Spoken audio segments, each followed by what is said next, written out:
Hi, this is Abydos, and we are about to enter one of the most sacred temples. And I'm so excited to go into this temple because there is a knowing that is shared in this experience, in this temple. That knowing can't be given to you by religion, it can't be given to you by politics or by education. It comes from within you.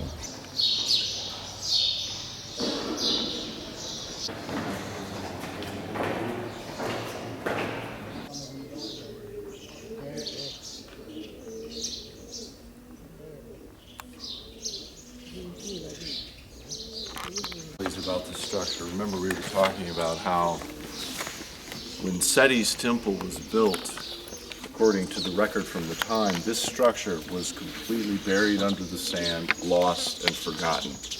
So again, Seti's temple is the only temple in all of Egypt that doesn't follow the form of a human being. It's not built in a straight line. It's built in the shape of an L, and that's because as they were building it, they hit this structure, and out of respect for it, which to them in 1400 BC was ancient, thousands of years old. So they turned the corner and finished building Seti's temple in the shape of an L. So that's the first indication of the anomaly that's associated with it.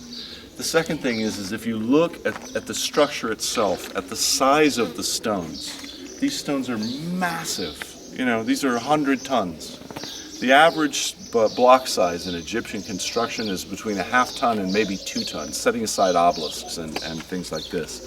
But to build a structure like this out of blocks of this size is highly anomalous. The other thing is, what's missing from here? What have we seen everywhere? What have we been completely inundated? Hieroglyphs, writings, exactly. There's nothing here. So this is one of the other big anomalies about this place. The Egyptians carved everything. There was nothing found on this, with the exception of the flower of life, which is inscribed just inside. If you just look on that huge stone right there, on the upper right, you can see 2 of the circles of the flower of life. There are actually multiples. There are flowers of life, there are seeds of life that are all over that particular column. And the flower of life is what? The flower of life is a schematic representation of the blueprint of creation. The flower of life represents the structure, the primary structure in the mind of God. It's the pattern by which light coalesces into form and matter. And that's everywhere. It's from our DNA all the way up into the shape of the cosmos and in aspects of nature and creation that we cannot comprehend. So this is one of the keys to sacred geometry.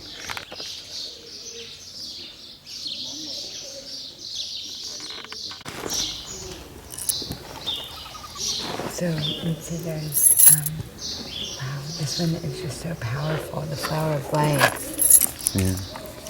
We're right inside, we can almost touch the flower of life. And this is an area that is so connected to being able to create, creativity.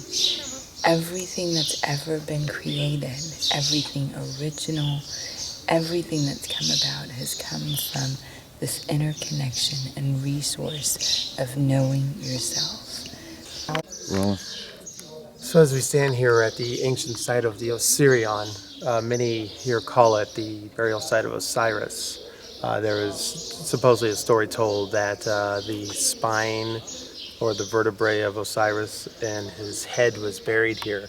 But when we look at it, this is a structure here that cannot really be dated, and there's one reason, is because there's no hieroglyphs. It predates anything that has ever been found here in Egypt so far.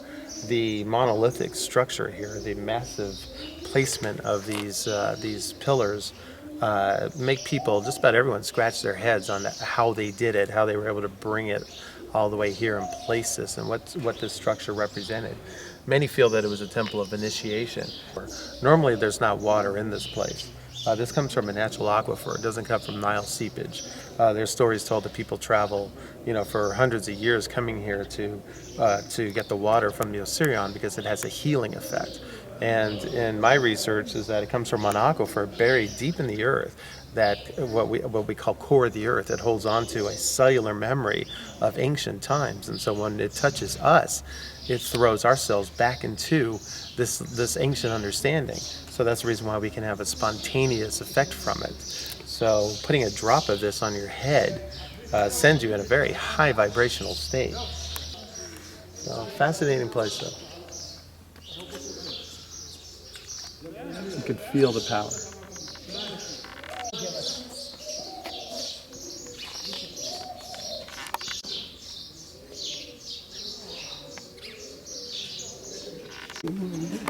Facebook'ta.